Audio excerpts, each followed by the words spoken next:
Tá? Então, estão anotando aí todo mundo? Saber que é importante.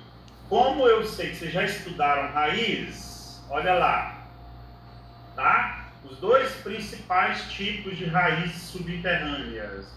Alguém lembra de ver essa figura aí, essa imagem que estudou? Radiculares. Exatamente. Ou fasciculadas, né? Fasciculadas e pivotantes. Então, vou explicar aqui, ó.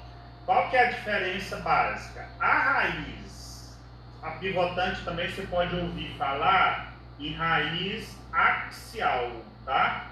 Então, qual que é a diferença? A diferença é que a raiz pivotante, ela tem uma raiz principal maior, e desta raiz principal vão partir pequenas outras raízes que nós vamos chamar de raízes secundárias.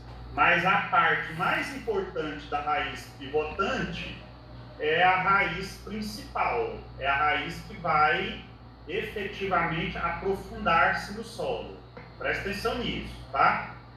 Já a raiz fasciculada, a raiz fasciculada a gente também chama ela de raiz cabeleira, tá? Por quê? Porque se vocês olharem bem, não tem uma raiz principal, ó, tá? Não tem raiz principal. Então todas as raízes, elas são basicamente do mesmo tamanho. E aí elas formam um emaranhado de pequenas raízes que a gente chama de fasciculadas ou cabeleira, tá? A gente vai ver isso posteriormente. Raízes de um grupo de plantas que são as angiospermas, tá? E aqui é muito comum a gente encontrar nas gimnospermas, mas não me preocupa com isso agora não. Só uma pergunta para vocês é o seguinte, tá? Vamos pensar na cidade. Você vai plantar, você vai fazer o plantio de uma árvore lá na calçada da sua casa, tá? Olha a minha pergunta para vocês. Pensando que essa árvore, daqui 5 anos, lá na sua calçada, ela vai crescer e vai atingir 5 metros de altura, tá? Do ponto de vista da urbanização da cidade, qual planta, qual árvore é mais viável, tá? A gente pensar em plantar em cidades, em zonas urbanas, pensando nas possibilidades que estas raízes vão crescer e elas poderão causar danos à sua calçada, ao seu muro, né? Tem raiz que vai crescer e ela chega lá dentro da casa da pessoa. Por quê? Porque a raiz ela vai se aprofundando e ela vai se tornando um sistema radicular para absorver, para fixar a planta no solo e para permitir a absorção de nutrientes para sustentar a planta, né? Na zona urbana, qual tipo de planta seria mais viável plantar? Uma árvore que vai ter uma raiz pivotante ou uma árvore que vai ter uma raiz fasciculada, e por quê? Ó, o Jânio respondeu pivotante. Ô Jânio, por que você acha que é pivotante? É nisso também. Por quê? Posso responder, professor? Pode responder. Eu acho o seguinte, que a pivotante pode ser que a raiz, no caso, ela vai ser mais profundo, né? E a outra, ela tem muito mais raízes, então ela vai ser mais para os lados. Então vai caçar água em outros locais, né? Não para baixo, no caso. Certo ou certinho? Tá certinho. Raciocínio correto, tá? Então aí, ó, veio a minha questão de prova. Eu perguntei para vocês assim, ó, tá? E essa questão, vocês vão revisar, porque vocês já responderam ela para mim em algum momento. Se eu não me engano, na AO02 ou AO03. Vocês vão voltar lá e revisar. E eu errei ela na questão. Você errou, então agora você vai... Tá vendo? Agora você vai voltar lá e vai acertar. Eu perguntei assim, ó, tá? Assim, eu contei uma historinha para vocês, para relembrar vocês, porque vocês vão estudar. Um aspecto muito utilizado em laudos de manejo vegetal nas grandes cidades baseia-se na estrutura morfológica da raiz, com o intuito de evitar danos e a morte da planta. Explique como isso acontece. Então, nós já falamos disso. A principal base é exatamente observar o tipo de raiz, né? Observar o tipo de raiz que a planta possui, exatamente de forma a evitar danos tanto para o meio onde essa vegetação, essa planta está posta, lembrando que ela foi plantada num recinto urbano, né? Quanto com o intuito de pensar também na proteção e na preservação da própria planta, e dependendo das condições que ela tenha, ela pode não conseguir se desenvolver e pode acabar morrendo, né? Por falta de espaço ou por algum outro contexto que possa danificar a estrutura do vegetal, ou especificamente a estrutura da raiz, tá? Pergunta, lembram que já responderam uma atividade com uma pergunta parecida com essa? Quem lembra?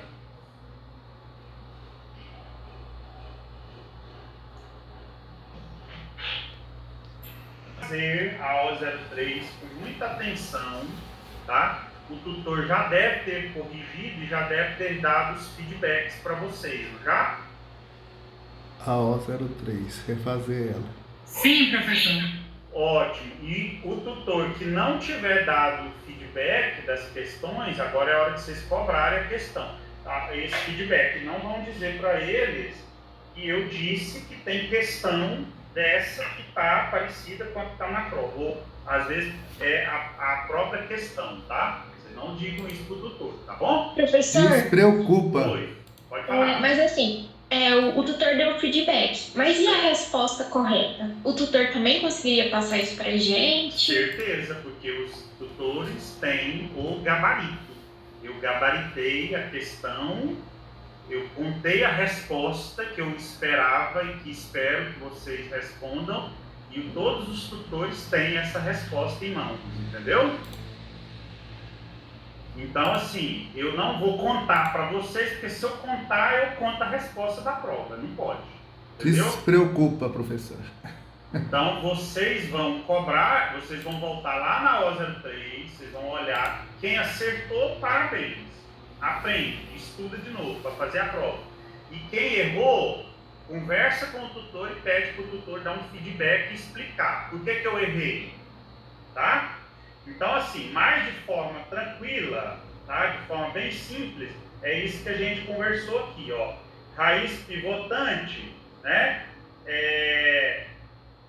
Tem o sistema radicular principal, né? E depois ele tem as outras raízes que vão se estabelecendo ao longo do sistema radicular. E o sistema fasciculado, que são todas raízes.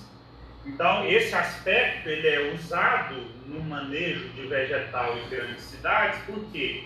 Porque dependendo de onde a planta esteja, ou de onde se plante o vegetal, o tipo de raiz vai ter quem respondeu a resposta que foi pivotante, correta? Não foi a Cleidiana. Alguém respondeu, foi a Cleidiana, não foi? A Cleidiana falou que as raízes pivotantes, porque por ela ter aquela raiz principal mais desenvolvida, ela ter a tendência de se aprofundar no solo, existe o menor risco de causar danos, né, frente ao manejo em comparação àquelas que têm um sistema de raízes fasciculadas, que as raízes espalham-se para todos os lados, né, exatamente pelo fato delas terem uma grande abrangência horizontal. Já na raiz pivotante isso não acontece, tá? Isso está entendido? Todo mundo entendeu isso? Perfeito. Professor, tem um exemplo também o jambo vermelho, que tem aqui em Goiânia muito. Exatamente. Geralmente, quando planta ele na calçada, ele destrói a calçada toda, que a raiz vai para todo lugar. E aí isso afeta até o asfalto, não é? Não, aqui mesmo no nosso setor já quebrou estrutura de fossa, porque ela vai caçando água. Olha aí, ó, você entendeu perfeitamente o que eu quis perguntar na prova, entendeu? E eu Então, respondi errado, viu, gente? Não faça como eu. mas na prova você não vai responder errado, na prova você vai acertar, tá certo? Então é isso aí, ó. Se você vai plantar uma árvore na sua casa, tá? No seu jardim, por favor, não vai plantar uma árvore que vai crescer e vai ter um sistema de raiz fasciculada. Por quê? Porque isso você corre riscos dessas raízes, com o passar do tempo, como elas têm uma projeção horizontal que se espalha muito rapidamente, isso pode causar danos, tanto para a planta, porque se a raiz encontra obstáculos, pode danificar a própria raiz. Pode levar à morte da raiz, né? E pode danificar a estrutura da sua casa, lá da fossa, do banheiro, da cisterna, né? Agora, se você tem uma planta que tem uma raiz pivotante, que é a raiz principal, que ela cresce, a gente fala geotropismo positivo, tá? Então ela tem a tendência de crescer em profundidade, a chance dessa planta causar lesões tanto para a sua própria raiz quanto para a estrutura onde ela está plantada, em volta da qual ela está plantada, vai ser menor. Por isso, optar por plantas que tenham raiz pivotante, né, em regiões urbanas, em cidades, em detrimento a árvores que tenham um sistema fasciculado de raiz. Essa questão vale 2 pontos. Quem souber responder ela bem na prova, caprichem na resposta, que vocês já faturaram 2 pontos na prova. Oba! Perfeito? Perfeito? Perfeito! A prova vale 10, então já vai marcando aí, já os 2 primeiros.